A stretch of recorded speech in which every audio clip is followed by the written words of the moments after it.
Open menu r/scary stories. Log in expand user menu. Go to scary stories, r/scary stories. 4 years ago. Away_cap. 4963. Don't read this at night. A short horror story.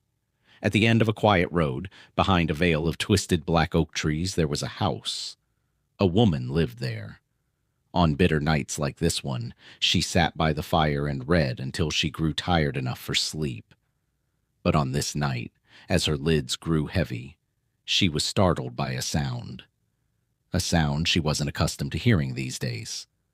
Who could be calling, she wondered. And this late? She rose from her chair and picked up the phone. Hello. I'm going to kill you, a man with a deep voice said. Who is this? She asked. No answer. Who is this? She repeated, her hand trembling. There was a click. Silence. She quickly dialed the police and explained what had happened. The officer told her to wait while he traced the call. After a few moments, he said, The call is coming from inside your house. That doesn't make sense, she said. How could someone be inside my house? He probably broke in, he said. Oh yeah, I guess that makes sense. And that's not everything, he said. I'm not a police officer. You aren't? No, I'm the killer guy from before. I never actually hung up. But I heard a click. The man made a clicking sound with his mouth. Like that? He said. Wow, that's really good. Thanks. So, are you really inside my house? Yeah, totally. Where? The man's breathing grew heavier. I like your hair, he said. Wait, you can see me?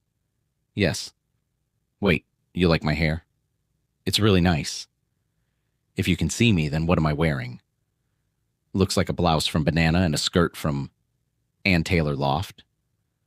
Wow, you really can see me. I can also see... Wait, what the hell is that? What? There's a person, a ghost hovering near you. It's sort of hard to trust you after the click thing. No, I'm serious. Over by the couch. The woman turned and gasped. Oh my God, I see it. I knew this place was haunted. Jesus Christ. Is it a kid? Ew, he's all translucent. Looks like a little boy. What does he want? I think he wants to play. He's holding a kite. The ghost boy floated closer and spoke. Play with me. Oh my God, he can talk, the man said. Play with me, the ghost boy repeated. No thank you, the man said. He can't hear you, the woman said. Put me on speaker. Hold on, she said. Try now. We don't want to play with you. Okay, Junior, just run along. Why? The boy said, cocking his head to one side. Playing is fun.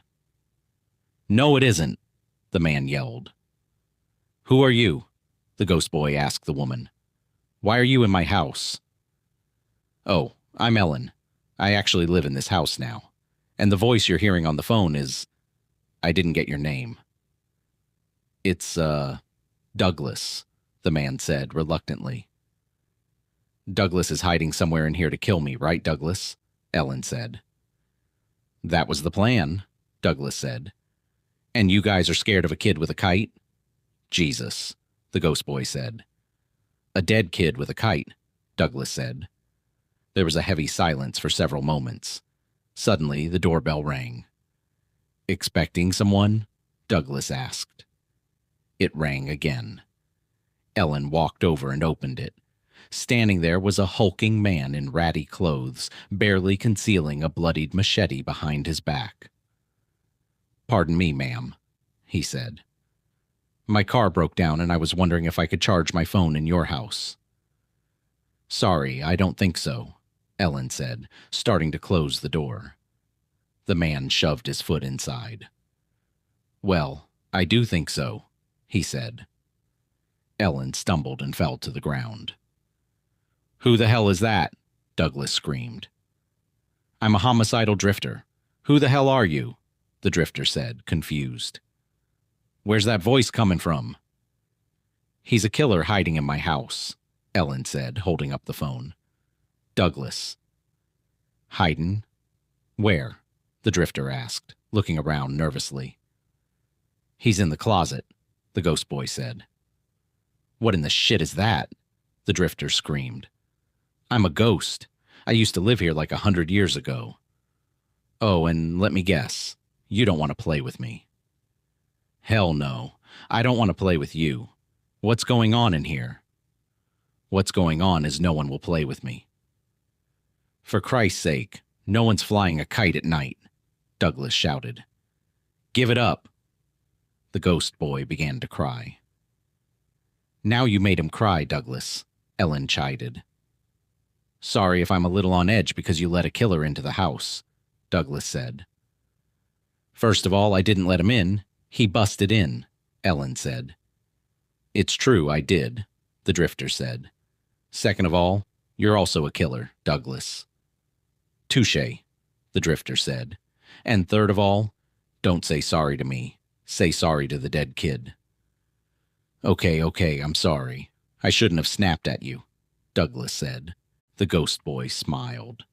Everyone seemed to calm down a bit until the doorbell rang again. Ellen walked toward the door. Don't! The three others shouted. She opened it and peered outside. There was no one there, just a large wooden box on the front step. There's a box out here, Ellen said. There's no label or anything. I have a bad feeling about this box, the drifter said. I hate this box, the ghost boy said. Ellen ignored them and carried it inside. She turned to the drifter. May I? He wiped his machete on his pants and handed it to her. She popped open the top, reached in, and pulled out a tattered clown doll with a sinister grin. What is it? What is it? Douglas yelled through the phone. Some sort of clown doll, Ellen said. I don't want to play with a clown doll, the ghost boy said, beginning to cry. Why don't we just put this thing back in the box before it gives us all nightmares, okay? The drifter said. Look, there's a string, Ellen said, pulling it before anyone could object. The clown began to wheeze, its eyes shifted from side to side, and an eerily cheerful song emanated from its open mouth. Welcome to my circus of fun. There's nowhere to hide, there's nowhere to run. You're all my guests inside the big top. I'm gonna kill you all, basically. The clown let out a terrible cackle. Really psyched you pulled the string, Ellen, Douglas said. I mean, come on. What does the clown mean? The ghost boy asked. I think he was pretty clear, the drifter said, wringing his hands. He's going to kill us all, basically. How's a doll going to kill us? Ellen asked. Each of them silently surveyed the room in anticipation. Suddenly, the lights went out. What happened? Who did that? The ghost boy screamed.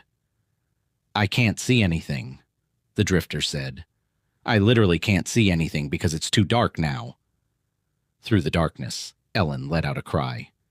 Oh no. Ellen? Douglas screamed. What is it? It's the clown. It killed her, said the drifter, his voice shaking. And we're next. He killed Ellen, the ghost boy sobbed. Seconds later, the lights flashed back on. Ellen's hands were raised to her face. My stupid contact lens slid out of place, she said, spreading her eyelids apart and poking at her pupil. So annoying. Oh, please don't do that, the drifter said, squirming. What's she doing? Douglas asked with dread. Touching her actual eyeball with her actual finger, the ghost boy said, wincing. It's a real slippery one, Ellen said, maneuvering deeper into her eye. Can't get a grip on it. Douglas gagged. Oh my God, that's so vile. The drifter raised his fist to his mouth with a grimace, as Ellen pressed her thumb against her wet, quivering eyeball for leverage. Ugh, now I think it's folded up under my lid, said Ellen, stretching her lid out. Can someone look and tell me if they can see it? There was a click from the phone. Douglas? Was that a real click? The ghost boy faded into the wall, saying, I'm out. Ghost boy? She heard the front door opening behind her. Drifter? You too? The drifter turned to her with a dazed look. I hate this place so much, he said, then dropped the machete from his limp hand and walked into the darkness.